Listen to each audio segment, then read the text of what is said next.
Because the cool thing about Paint Scout is you can customize everything, like every aspect of it. You can have different pages where it's like introduction page, a picture of the crew, your licenses. That way, by the time you show them the actual estimate, they have a good information of what you've done, what you're capable of, and what your background is.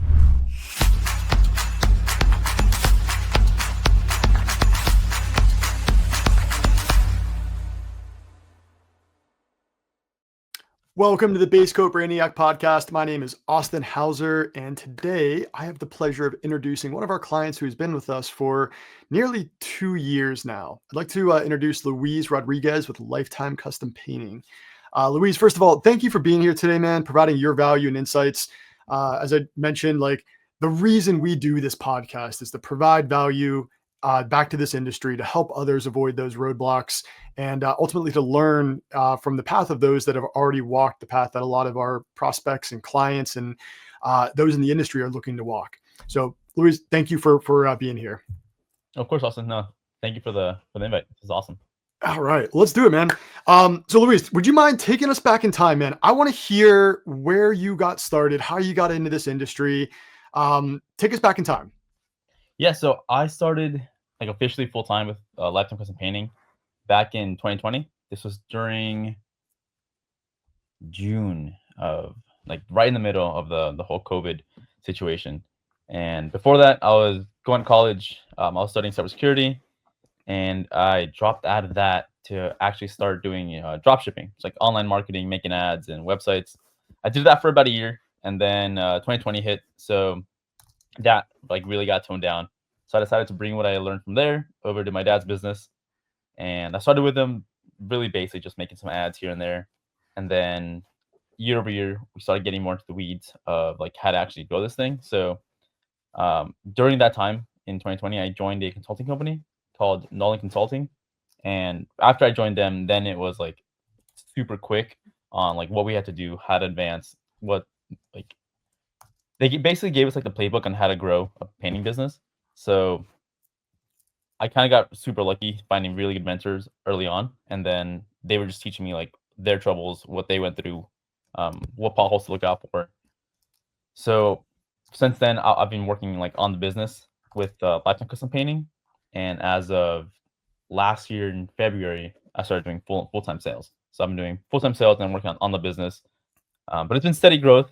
When I joined with my dad, we had about 5 painters in the field. Now we're at 20 painters in the field in about a 5-year time span. So I think it's going pretty well. In San Diego, we're really recognized in some sub-cities. So pretty proud about that. We got a bunch of good reviews, and that's helped us out quite a bit. But yeah, it's been a really fun journey. Definitely have learned a lot of lessons, a lot of failures, but keep it moving. All right. So I want to back up. Did you say you went to school for cybersecurity? Yeah. I was Okay. doing that for 2 years. Woo, yeah, I also went to college for that very unique degree that I suppose is still used these days. Yeah. Awesome. All right, cool. Well, listen, let's talk about consulting, Nolan Consulting in particular. So I'm a very firm proponent of, or a firm believer of consulting and hiring a coach to help you accelerate your growth. It's part of the reason why we pile clients into a weekly mastermind call every week. Is to really learn from each other, right? That's why we do this podcast. Tell me about your experience. What led you to Nolan Consulting? What were some of the tools and resources that they helped position you with that helped you grow early on there? Yeah. So the way I found out about him was my dad and I went to a lunch with our Sherwin-Williams rep, and he invited a VP from Sherwin that was in town for a couple of days. And we had mentioned to our rep that we wanted to grow the business. So he thought, you know what, this would be a great idea to invite the VP. He can give him some insights on the painting industry. So from there, he told us about Nolan Consulting. And that same night, I signed up on the website, sent him an email, basically to sign up. The next day, we hopped on a call. And pretty much 2 days later, we were enrolled. And man, the biggest takeaway from them is the networking effect. So that's the biggest thing you can get is who you meet in that group. I mean, also your coach, of course. All the coaches there are really knowledgeable to teach you everything, but it's mainly getting to know people that have already been through your journey and built a business that you want to build. So just modeling after what they've done, and they've given us the tech stacks that they use, which I've implemented it. And the best thing about that is once you learn from other people, they'll give you their tech stacks of how they structure their business. So you can just grab that plug it in your business and tweak it to how you guys run. But yeah, I would say the biggest things from the networking group is the people you meet, and then the insights on what they've done to model in your business, and of course like the tech stack, because like there's so many out there for the painting industry. There's a bunch of all-in-one tools. There's separate tools. The way that we run ours is we use the separate tools, so we don't like going to the all-in-one tools. We run everything a little manually. I use Zapier to hook everything up, but it works really well for us. So, all right, let's talk about tech stack. Luis, this is the number one question that we get asked during onboarding is, what tech stack do you recommend? Now, to your point, there's all-in-one platforms like Drip Jobs. I think it's where like 78 or 80% of our clients are at today. And then you can go the custom route or the integrated route, where you integrate things like Paint Scout with Monday.com. And to your point, use Zapier to really build out some of those custom automations. So what led you to a tech stack that is more the custom route versus an all-in-one tool? And what have you found works well in your business out there in San Diego? Yeah, that's a really good question. For us, we mainly use Paint Scout for our estimating, and then we use the software called Smartsheets, and that's like the bread and butter of our business. That's where we run everything out of. And then of course we use like all the email marketing, like MailChimp, Twilio, and stuff. But mainly it's just Smartsheets and Paint Scout. And what led me to those is what I mentioned is a really good friend of mine from Nolan Consulting. That's what he was running, and he showed me his breakdown, how he runs all his sheets. And like I love the format of it because it's really easy to use on the phones, especially once you hand it off to your crews. It's super simple for them to open up the phone and just see the work orders, see where they're going, communicate with us. I did some demos with all-in-one tools, but I didn't find that they were as customizable as Smartsheets was. So that's what just led me to stay with this one. It's a little bit more work, but once you really get to use it, it's super simple. And you can store all your work files, from like work orders to organizing your own schedule to like organizing your leads, all in one. So how long did it take you to get that all set up? Like from day one, somebody over at Nolan introduced you to Smartsheets. They kind of showed you their setup. Did they pass that over to you as a template, or did you just start from ground zero and build that up to where you're at today? No, like that was the best part, is like it was all templates. So once you join the Nolan Consulting Group, they have a whole like catalog of files, and they'll walk you through, you just download the file, they share it with you, and then you just tweak it to yours. And then in Nolan Consulting, there's many companies that have tweaked it really well. So they, I reached out to a few of them, and they passed me their tweaked versions. So that's what we've been running. And of course, like I've made some tweaks to my own, but it was pretty much from day one, I just got the template from them. So that was the best part, because if not, this would have taken forever. Have to, because the way it works is like it's like an Excel sheet, but it's a lot simpler to use. It's easier to share, but you still have to build out the sheets. If you had to build that out from day one without a template in place, how long do you think that would have taken you to get to where you're at? You know what? I would say it wouldn't take me too long, probably like a week or so. I'm pretty tech savvy. The thing is that the way they edit it is, it's so streamlined. So like I'm really robust. I would just like keep that really simple. But their version was more organized and streamlined. So that's what would have taken me the longest, is how to organize that section. So I would say like a good week, 2 weeks, just like staring like everything in the computer to make sure it's all right. Yeah, look, this is exactly like case in point why having a coach or a consultant is so important. It gives you a fast lane to getting from where you want, or where you're at, to where you want to be, right? So I love that. Now, you mentioned you're also using Twilio. Is that correct? Yeah. Okay. That I started using recently. Okay, so where does that fit in to your Smartsheets tech stack? So that's pretty interesting. So what I did for that is I actually built out an AI. It's like a daily updater. So we plug in what we did at the jobs every single day and what's going to be done tomorrow. And it sends out a text every day at 5:30 p.m. to our customers, letting them know the updates, and then ask them to give us a review from 1 to 5.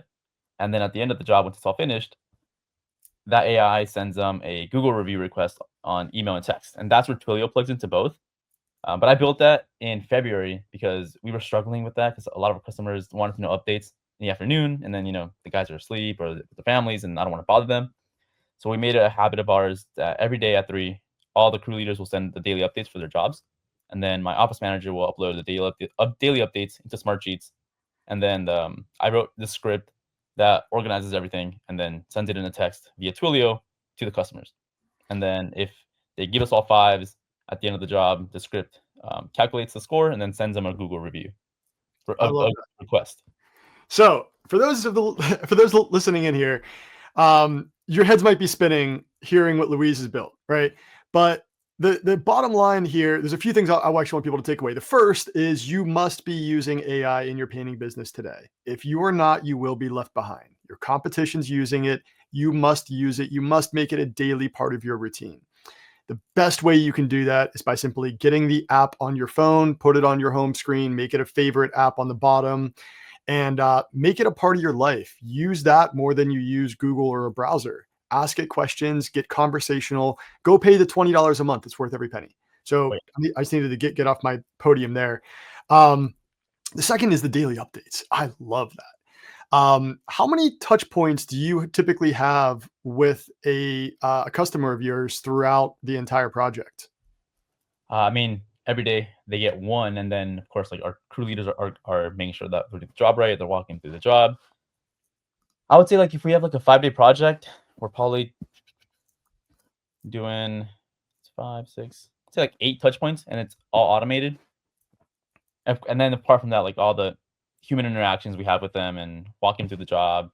So automation though wise, it's about 8 for a 5-day Love it. job. Okay. So daily touch points, getting that pulse check from the customer allows you to foresee problems before they become a bigger problem, right? 100%. And like that was like my main motivator of why I wanted to build this is because we were struggling in that aspect. Because for our business, it's just my dad and myself doing estimates all day. And we have a project manager, but we still needed more interaction with the customer besides the crews. And my dad and I couldn't give them the specific attention that they required. So with this update, we're able to get all their feedback from the customer at 5:30 p.m. That way in the morning, we know exactly, if things are going really smooth or if there's an issue on the job, and we can address it the morning of versus waiting to the very end of the job and, you know, dealing with some headaches that we could have easily avoided. So good. So I am a firm believer that there's two things to have a successful business. You need to set the proper expectations. You need to be proactive. This is a great example of being proactive. You getting that rating throughout each day of the project allows you to get ahead of those fires before they become a forest fire. Do you feel like, based on how long it took you to set all that up, that the average business owner or somebody with a little bit of technical experience could build something like that on their own? Or Oh does man. that require hiring somebody from Fiverr or Upwork to build that out? I mean, I would say yes, but no. Because I've talked to a bunch of people about other owners. I'm like, hey, this is how I did it. It's super simple. Just do it. And they're like, dude, I can't even open ChatGPT and like know how to type in questions and stuff. So I would say you gotta hire someone. The only reason why I could do it like within about 4 days was because I had some coding experience back in college. But man, I pulled like a good 3 all-nighters to build this out. So definitely took me quite a bit of time and a lot of troubleshooting to actually figure out how it all stream works. And like even then, like now I'll still have to go into the code and like fine tune it. So Yeah, that a little sounds like a good old hackathon. That's yeah. I love that. All right, cool. So just to back up to your tech stack overall, you do Paint Scout for estimating, Smart Sheets. Is that also for project management, communication, and everything? Everything. Smart Sheets is everything. Paint Okay. Scout, that one's mainly just for the estimating. Okay. So the updates, does that go through Smart Sheets? Yep. Okay. So that has SMS, email, outreach, all that kind of stuff there. Yeah. Twilio, do you just use that for the integration between AI and Smart Sheets? Yeah, Twilio is strictly just for that daily update because that's what allows us to send texts. We Got it. also use Go High Level for our CRM. Yep. That was really important as well because that's where we have all our automations. After the job's completed, we send them um, just updates on the job, how to take care of their house, and like more touch points like every 3 months, every 6 months, every 12 months, every 18 months. Got it. Yeah. So this is why anybody listening in who's like, hey, should I go the custom route or an all-in-one solution? There is a plethora of tools and operating power out there that you can tie into and network together through things like Zapier and Make and a few other tools to build a robust solution that automates. How much of your communication do you believe is automated, Luis? Oh man, at this point, I'd say like a good 70%. 70% of your communication. Okay. Yeah. So automate 70% of your communication. And it's more so than just following up with a lead up until the project. It's about what you do during the project and then what you do after the project. Yeah. So there are options out there, but it can require a little bit of technical know-how. Would you agree, Louise, that to build these interactions together, connect these different programs, that it's more about being creative with what the outcome you're looking for looks like compared to actually knowing how to do it? Yeah, exactly. Because once you get on there, just get some ideas down, and then you can work backwards from it, and you can build out a pretty cool system. Yeah. So this is why, like, anybody listening in who, again, whose head's spinning, they're like, I don't even know how ChatGPT works, let alone how to automatically send out emails or text messages. Keep in mind, you don't need to know how to do that. There are people out there who are really, really sharp in that particular field that you can hire. For instance, if you go to fiverr.com, you can hire an integration specialist for a couple $100. Upwork.com, they have people that have ratings and reviews that you can go identify who is somebody good that can build me an AI tool to automate communication to clients. So there's a lot of options out there that are ultimately very, very inexpensive. It's because we can take advantage of international labor. So for those listening in, again, think creative. Don't worry about the how, worry about the what. What are you looking to do? That's more important.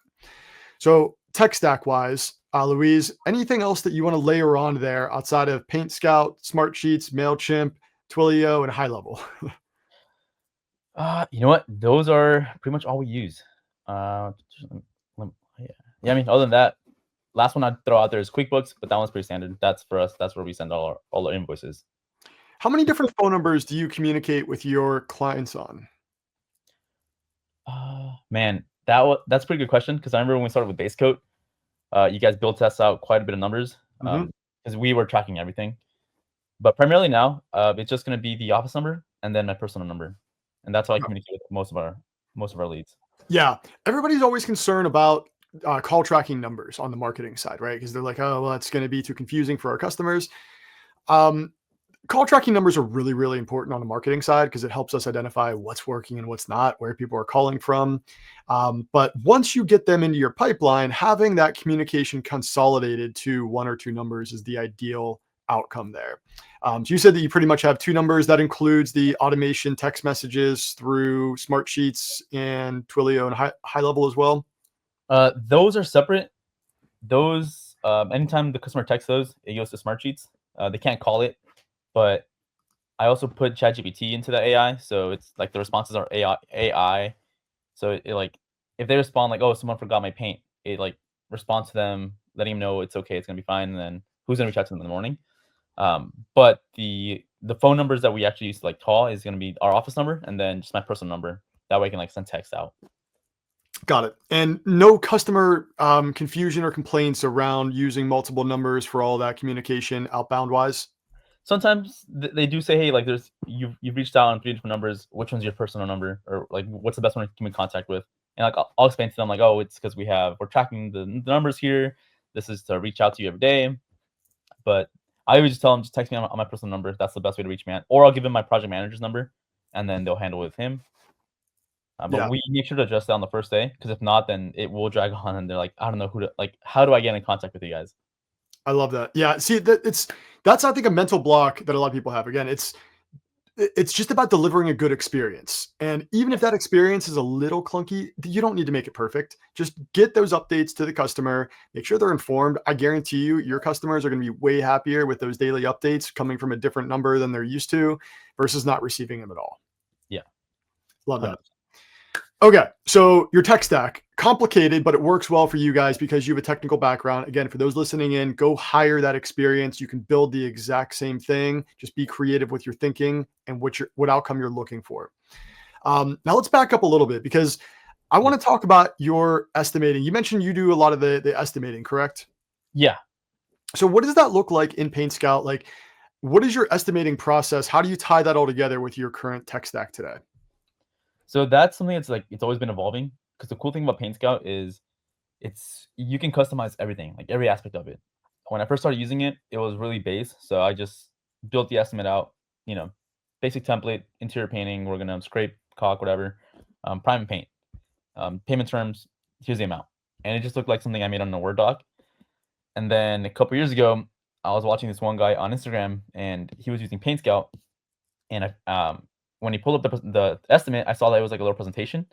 So I started screenshotting like every frame of the video, and I figured out that in Paint Scout you can build out really nice actual like presentations for your customer. So before they get to the actual estimate, you can have different pages where it's like, your introduction page, a picture of the crew, your licenses, quick about us, some reviews, some project pictures.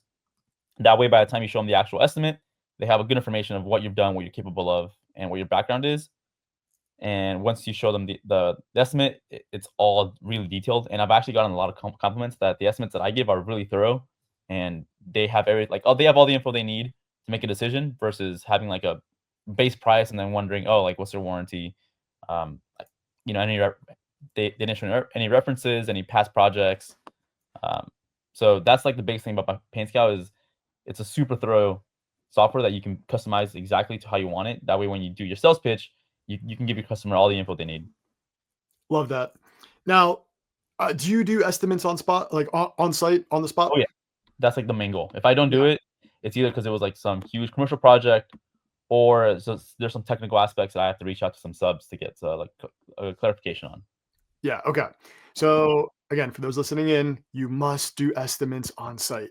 How long does it take you on average on a residential project that you're quoting to between arriving at the property, doing the entire walkthrough with the prospect, typing up the estimate, and then presenting that estimate to them? I mean, it can be as short as 15 minutes or as long as an hour. Mostly, it's going to be within that 45-minute range for interiors, exteriors, and cabinets. Okay. And what does your process look like after you present that estimate to them? So after I present, I mainly just shut up and I wait for them to make a decision. Mostly it's going to be, oh, you know what? I got to talk to my partner. I got to run to the wife. I'm getting a few other bids. And I'm like, all right, that's fine. This is the best way to reach me at. Once I make a decision, then we'll go from there. And from there, that's where I start my follow-ups. So I text them every day, the day after. They get an automation the day after. And then every 3 days I text them. Every 7 days I call them.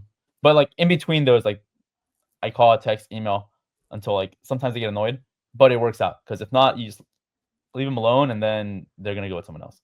So Yeah, my preferred approach is just be a little buggy, but it's gonna work for you in the long run. love What that. you don't want to do is be the guy that just never texts them and then finds out a month later, oh, I chose someone the day after. So let's actually back up a little bit then. So you have a follow-up process to your estimate. Do you have a follow-up process for your leads that come in as well?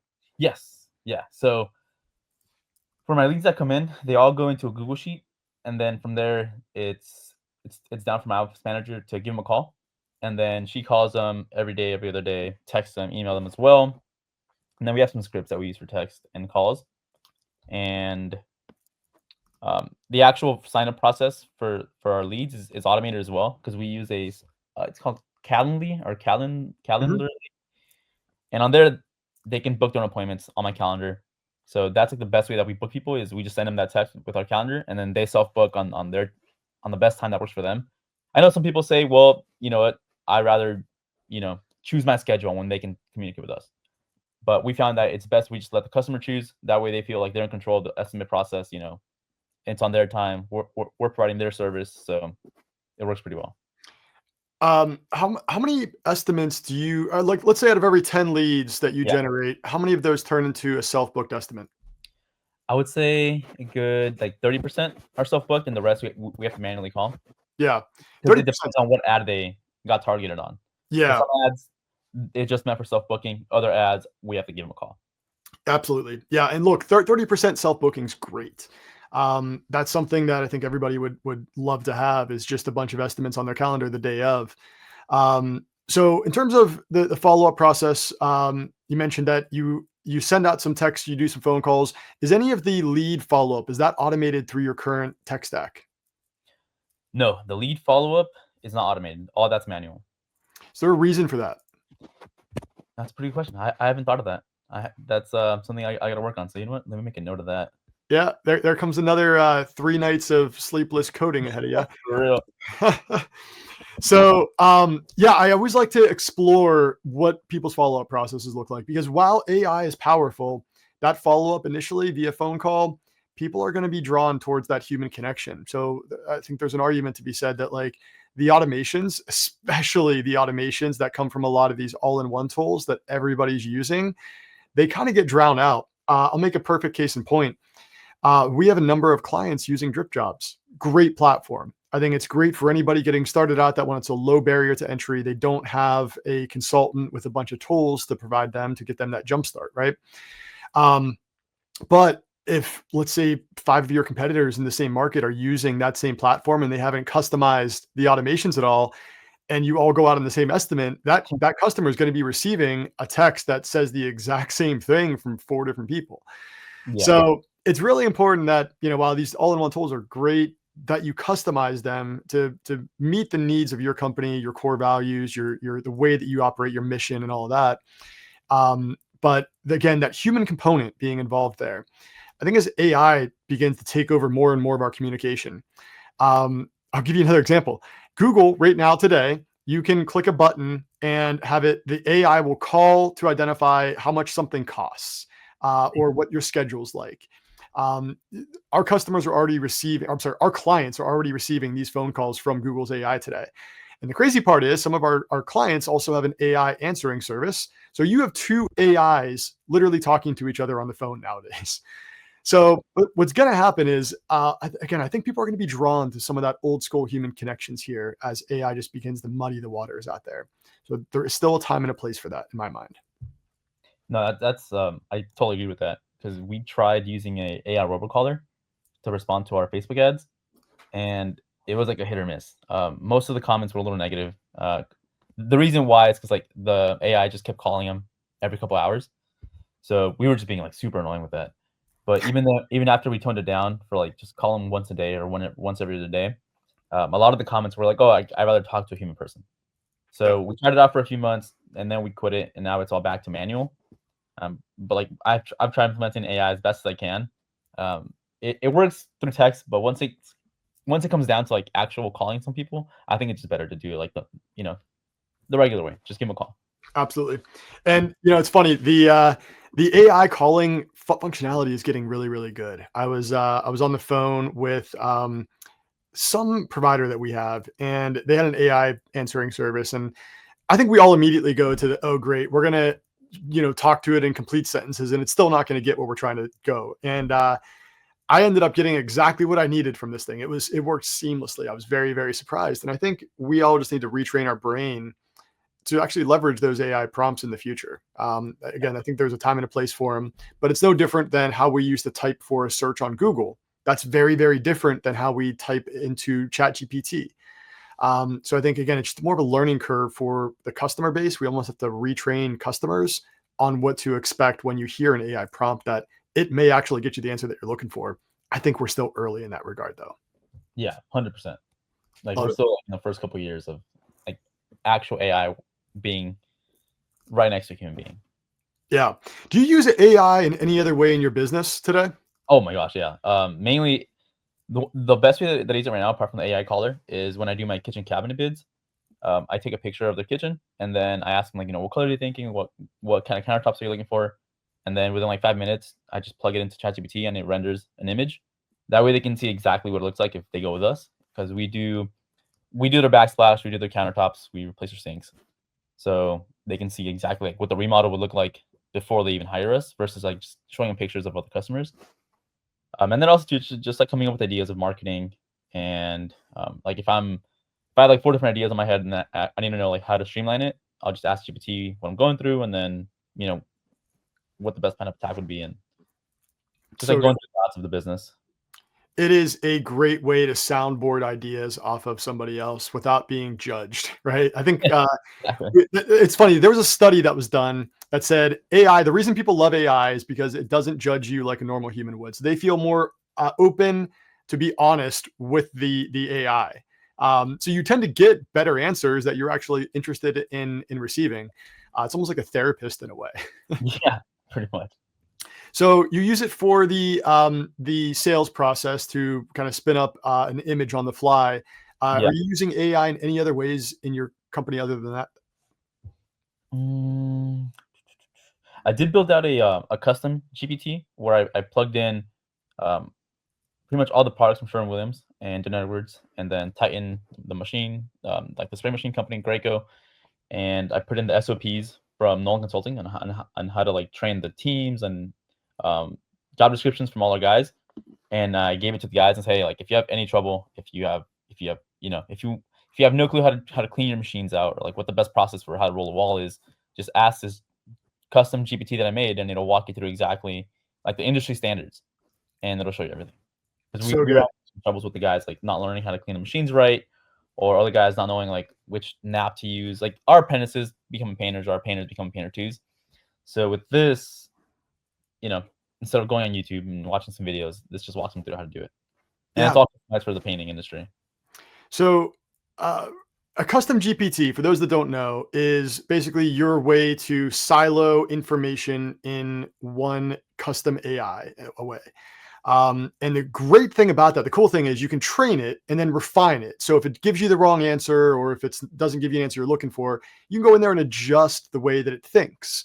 And then the best part about it is, and this is the thing I think you've mentioned, you can upload SOPs, documentation, videos, transcripts, and then that becomes its training guide. That becomes part of its brain. So it's only Yep. going to answer based on what's in that training. You can create knowledge bases for your team. So instead of them coming to you for questions, they go to the AI first, and then they might find the answer that they're looking for there. Super powerful stuff. And again, it doesn't take but more than 3 minutes to create a custom GPT. If you go Google how to create a custom GPT, watch a 3-minute tutorial video. You click 2 buttons and you're done. It is dead easy. Yeah, I would say out of everything we've talked about today, I think that's gonna be like the easiest thing to implement on day one is doing that. Yeah, and Like, the other really good one that I think a lot of people overlook is developing a sales trainer. So a lot of people have sales scripts, training guides and transcripts of their sales calls. Upload that into a custom GPT. Tell it to act like a homeowner, and that you're going to go out on an estimate, and you need to prime yourself to handle objections. And it will talk to you in a normal human-based conversation. You can talk through objection points, and then it'll grade you on how you handle those. So there's a lot of opportunity out there. And again, I think it just requires being creative about what problem are you trying to solve and how can AI help you. And I'll just like icing on the cake. If you don't know, ask AI. Say, I own a residential painting business. How can you help me improve my systems, my processes, my sales team? And it's going to give you a list of ideas.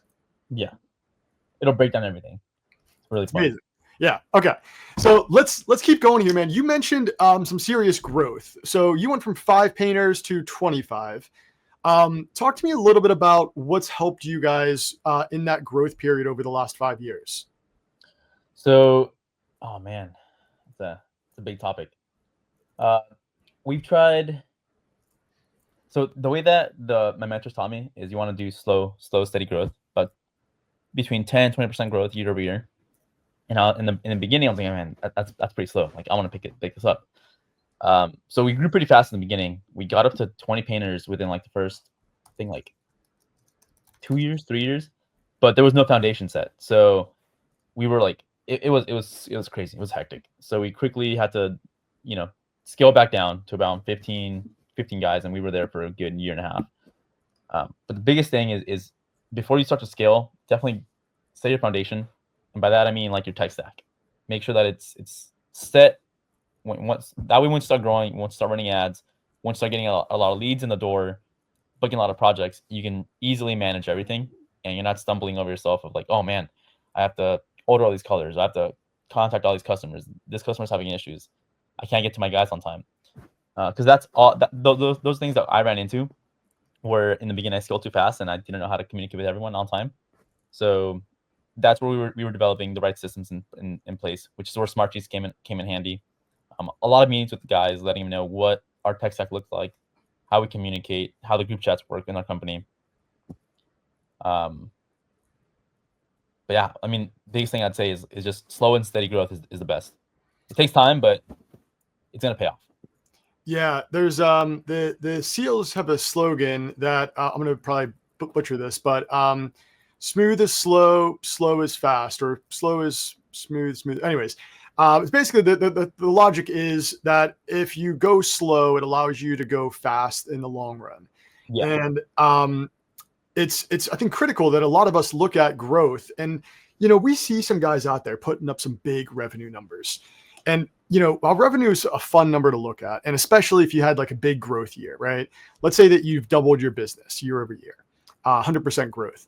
That can feel fun, but it's not scalable. You cannot sustain 100% business growth year over year, or even 50% for an extended period of time. Things break. It requires slowing down to really be able to scale faster.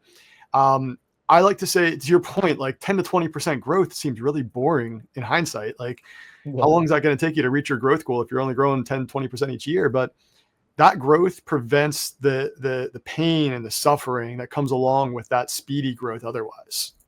100%. And it's more calculable. So it's like every year you can easily track what the growth is going to be. So you can tweak your ads. Oh, if I got to grow another 200 grand, I got to invest X amount of money into my ads. So it becomes like a numbers game. So you can predict what next year will look like, what the year after will look like, and you're not just guessing. Like, oh man, I might do this, I might not do this. We'll find out. I can't tell you how many business owners I speak to in this industry that when asked the question, like, if I could wave a magic wand, like, what is your definition of success? They'll typically throw out like, hey, I'd love to like double the business over the next year. Okay, well, do you have your systems and processes aligned to support that growth? Have you grown to that level before? Have you experienced the pain and suffering that's going to come up along that journey? And but not many people have really thought about like not only the goals they're trying to reach revenue wise, but like the numbers behind that. To your point, like how many jobs does that mean each month? How many leads does that mean based on your set rate, your close rate? Understanding the numbers is what allows you to forecast. So on your side, how often do you guys look at those numbers? I look at them every day. We have a production tracker where it's like month per month, how much we need to sell, what that means in hours, how much is left to sell, and what we're booked out for next month. So every time I close a job, I put it on there, and I see like the numbers change. Percentage wise, it's not gonna change unless we book quite a bit, but it's always fun to see. All right, we need this much left for the month, so that means I gotta close this many more estimates for my past leads to make the month happen. But I check it out every day. It's like my first thing in the morning, and then the last thing before going to bed.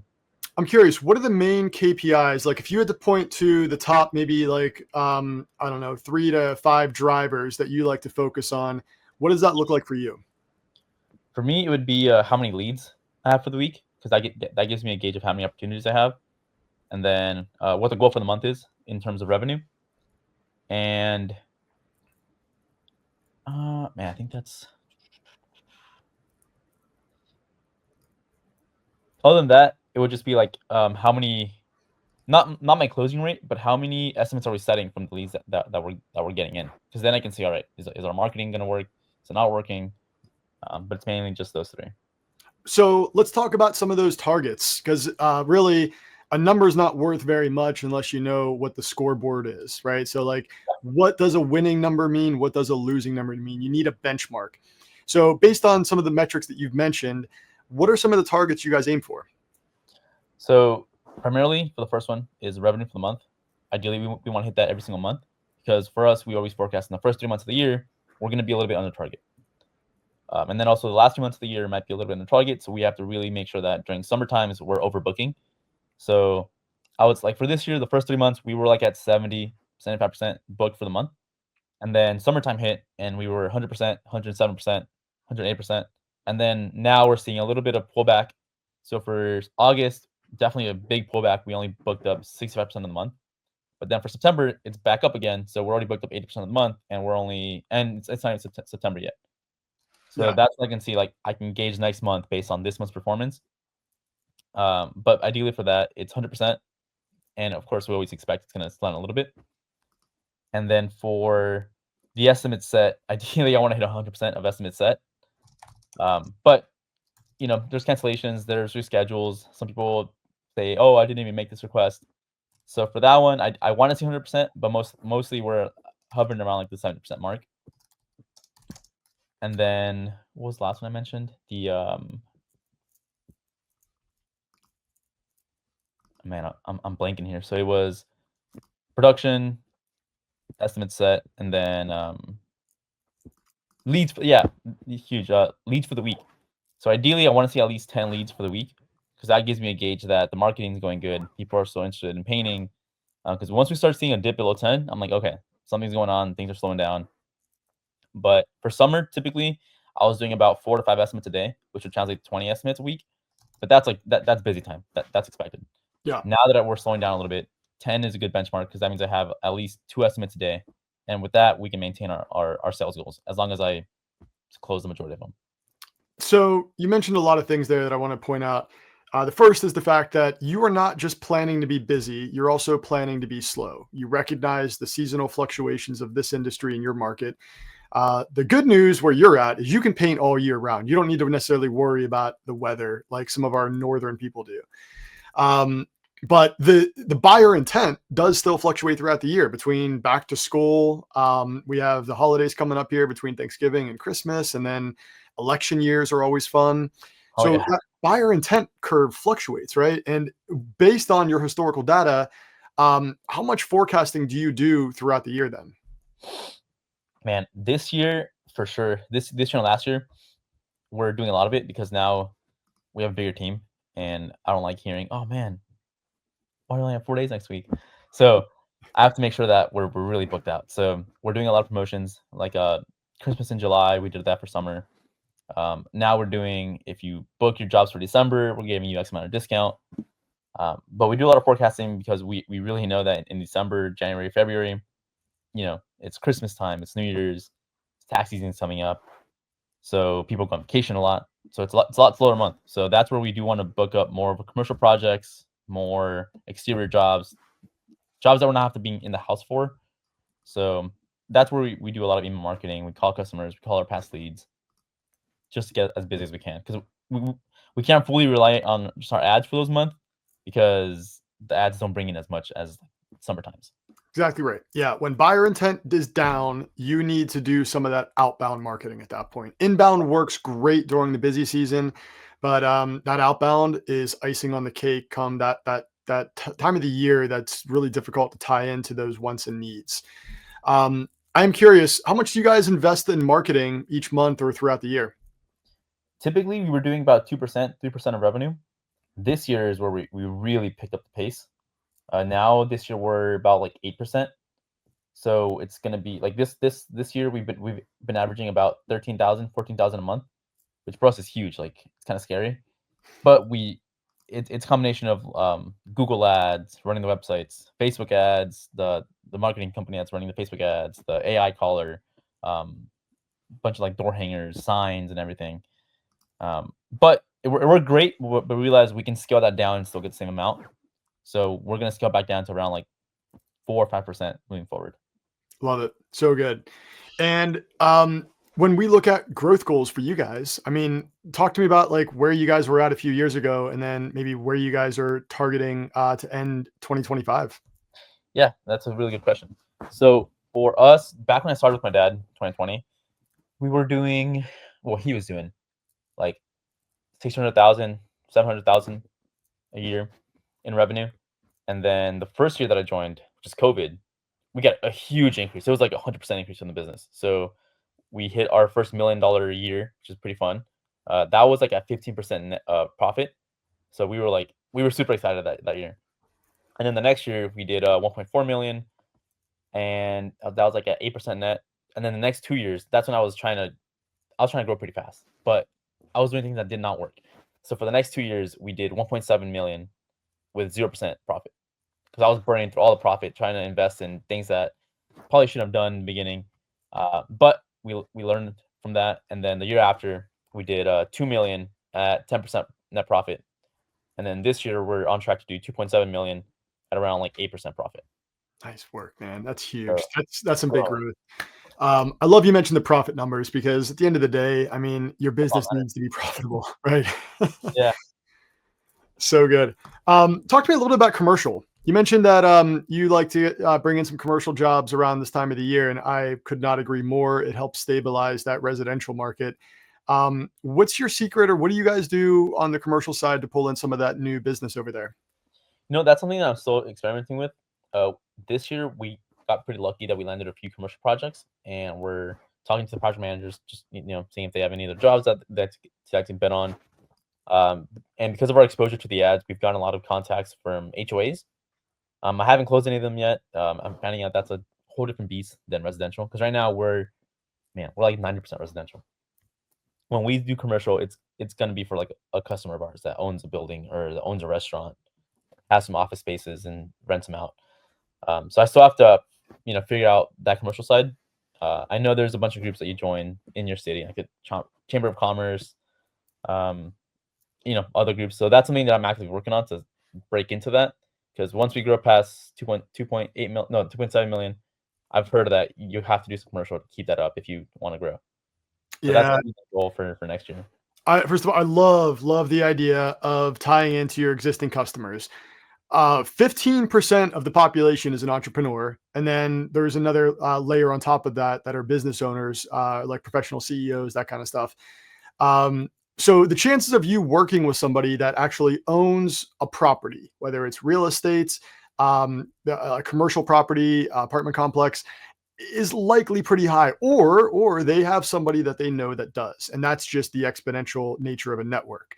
So leveraging your existing customer base to let them know, hey, by the way, I know we just repainted your cabinets, but we also offer commercial painting. If you know anybody, or if you're interested in getting a quote, or if there's an RFP that we might be able to fill, please reach out to us. Great opportunity. 100%. And I did want to touch back on the numbers part because I know the growth that I mentioned from 2 mil, 2.7 mil, that's a pretty big jump. Um, I, I just want to give some context on that. That wasn't just fully to ads. We actually bought another painting company in San Diego.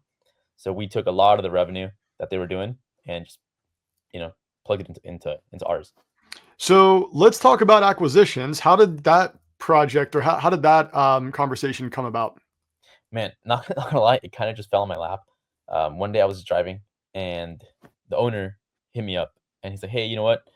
Um, I've seen you around. I've seen your ads. I've seen you guys growing year over year.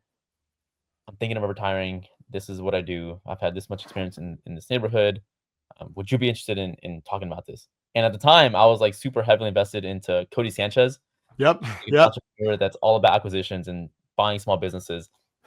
And I was like, no, there's no way. Like, what are the chances that like I'm just like really learning about this and I really want to buy like a laundromat business. And then someone calls me up and says, "Hey, do you want to buy my painting business?" And I'm like, yes, 100%. Then we started going back and forth. This was like a 8-month process of getting to know each other, going through the numbers, working the deals out. Um, he sent me all his tax information, all his revenue, profit, everything, and it made sense. They were doing pretty good numbers. They were doing about 500,000 a year average, and at 10% net. So I was like, you know what, this is right in line with what my numbers are. So let's do it. We took out a loan, bought the business, and then we just took over the customers. This wasn't a we didn't buy the license. This was purely just a customer acquisition. So we just bought their customer list Yeah. and then That's their brilliant. assets, like a couple. We got the car and then the shop. The biggest thing we got from them was they were renting this really awesome location in the heart of San Diego. So for us, like when we were running ads, we're in a part of San Diego where it's like really down south. So when you look up San Diego painters, we're not gonna show up because we're in the south part of town. It's called National City. So this company, their shop was like smack dab in the middle of San Diego. So once we got that, we put our new location on Google for that. So anytime someone looks up San Diego painters, we're right on top. So that was like See, part of the acquisition. I love the strategy behind all of that. So I noticed you have over 200 reviews on your business profile on Google. While we're on that topic, did you merge those two profiles together, or what? Like, how did you guys get to that review count? No, that company. Oh, crazy thing about they're one of the oldest companies in San Diego for painters because they only specify like for craftsman homes like from 1930s and 40s and 50s. So they were only in the heart of San Diego. They didn't have too many reviews. The main driver for our reviews was mainly just talking with our guys, letting them know that we have a new review bonus. Uh, Main thing, dude, was the AI. the AI implemented, that just started getting us reviews like crazy. Like year over year, we were getting like 20, 30 reviews over the whole year. And then this year, I think we got like 70 reviews in the first like 6 months of the year. It was insane. Because I started blasting everyone that since the customers were getting daily updates, they were like, "Oh my gosh, this is awesome. I really appreciate the updates. I'll definitely leave a review." And also like talking to the guys, hey, like this is what we're doing. The goal is to get reviews at the end of the job. Let them know, hey, you're gonna get a review. Just anything we can do, please put it on there. Put our names on there. So whenever the customers leave my crew's names, they get a bonus. If they leave a picture, they get a bigger bonus. If they leave a picture and their name on Google and Yelp, then the customer gets a gift card for like a future project for us. So good.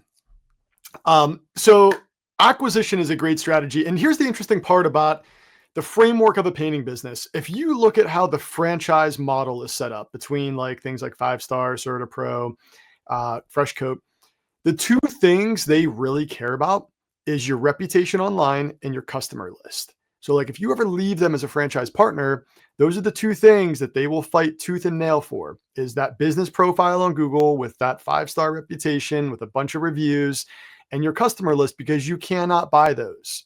So if you're ever looking to acquire a company, Louise, you did a fantastic job of identifying like, hey, those are the two most valuable assets. There's a lot of other intangibles that we can probably build on top of, but get those two things, it allows you to scale pretty quick.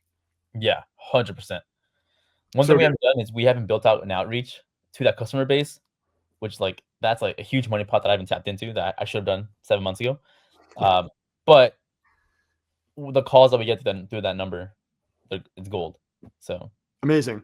And I think that's what a lot of people need to understand is this time of the year when things start to get slow. I mean, we're almost through August, which is great.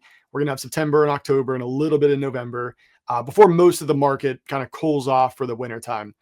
Leveraging that data, leveraging the list that you already have, your past customers, the prospects, those that you might have done an estimate for, create urgency around an offer. Give them some reason to reach out to you. Give yourself a reason to reach out to them, right? I love the idea of collecting customer information during the estimate process, identifying like, do they have kids? What's their favorite sports team? What do they do in their free time? And that gives you a reason to put in a little note, and then you'll identify a reason to reach out to them in the future. Whether it's about like, hey, I saw the Pittsburgh Steelers are going to do pretty shitty this year. I'm a Steelers fan. I can say that. Just giving yourself a reason to get in contact with them, I think is a very underrated way to go about leveraging that data. Are there any ways that you guys have found a good outreach request with that database that you guys currently have? Like what email marketing campaigns or text work or? Yeah. So like, in terms of like the outreach that you currently use today, what works best for you? Oh man, that's a good question. To be honest, I'm not too sure. I've tried a bunch of things. It's a lot of it is like ChatGPT ideas. Yeah. Hey, there's nothing wrong with that spaghetti, see what sticks against the wall kind of mentality. Yeah, that's kind of what we've been doing. I still gotta try that. Right. That's especially if you're doing it on your own, pick those battles. We like to measure everything in the marketing side, but if you're identifying that, hey, it is producing results, keep going until you need to squeeze more out of that, and then start measuring. Love it. Well, listen, you guys have done some serious growth. I'm really excited to see where you guys go next. Have you guys set up your growth goals for next year yet? Not yet. So with Null Consulting, that's something that we start getting like really nitty gritty on in December. So I haven't even touched that yet. If I do, I know I'll get a little bit overwhelmed. I have an idea of what the goal is going to be, but in December, that's where I'm going to really start planning that out. Love it. Yeah. Hey, for anybody listening in, be sure to dedicate time. I recommend blocking it off now. Like block off a couple days in Q4 to set up your plan for 2026. It's very, very important that you go into the new year with a game plan and a roadmap. Otherwise, everybody's flying blind, hoping for the best, and that's not the best way to run a company. Louise, you guys have done a great job over there at your company. I would love to know from you, like, as somebody that has helped scale this company to where it's at today, if you could scream one thing from the rooftop that every business owner should hear that you feel like would help drive them either better into professional or personal growth, what would that one thing be? For us, like the main thing that I learned over like the past 5 years is put the biggest focus you can on job costing. So tracking every single job, if you're making profit, if you missed hours on the job, if materials were on target, because that's something I did not do, and I wasn't focused on that at all. I was focused on the big revenue goal in the beginning, and I was just booking jobs. But I wasn't seeing if they're profitable or not, if we're spending too much material, if we're going over hours, why we're going over hours. And then 2 years ago, that's when I really started like hammering that every single day with all our guys, and our profit went from 0 to 10% in a year. So that's like the main thing, is to make sure that you're job costing everything, you're putting it into a spreadsheet so you can easily track every single job. You can break it down by if it's interior, exterior, cabinets, and you can see which job's making the most money, and then you find out why they're making the most money. And then you can see if your crews are like, which crews specifically make you the most money, which ones are lagging, which zip codes in your city you make the most money in. It's primarily just job costing, keeping track of the money and finding out during your estimates if you're overbidding, underbidding, and find out why. Data. The tech stack definitely helps, right? 100%. Yeah, without it, I could not do this. So guys, if you do not have a good tech stack in place that gives you the visibility into your company to hold people accountable and to know what buttons and levers to push and pull, go find that tech stack that works for you. Louise, I'm excited to see where you guys go next. Thank you for being here and contributing value today. I hope everybody listening in found some value as well. Oh no, thank you, Austin. Without BaseCoat, we would not be here. We have so many jobs coming in through Google and our Google LSA. So you guys have helped set all that up. Really appreciate it. Thank you, man. Love that shout out, man. I appreciate you. Talk soon, brother. All right. Hey, thanks for hanging out with us on that episode. I hope you guys enjoyed that chat as much as I did. Now, listen, if you guys are hungry for more conversations like this, go swing by our website. It's basecoatmarketing.com/podcast. And finally, we are very open to feedback. So if we haven't covered a topic or there's someone you want us to chat with, please let us know. And don't forget to hit that subscribe button so you won't miss out on the next conversation for painters.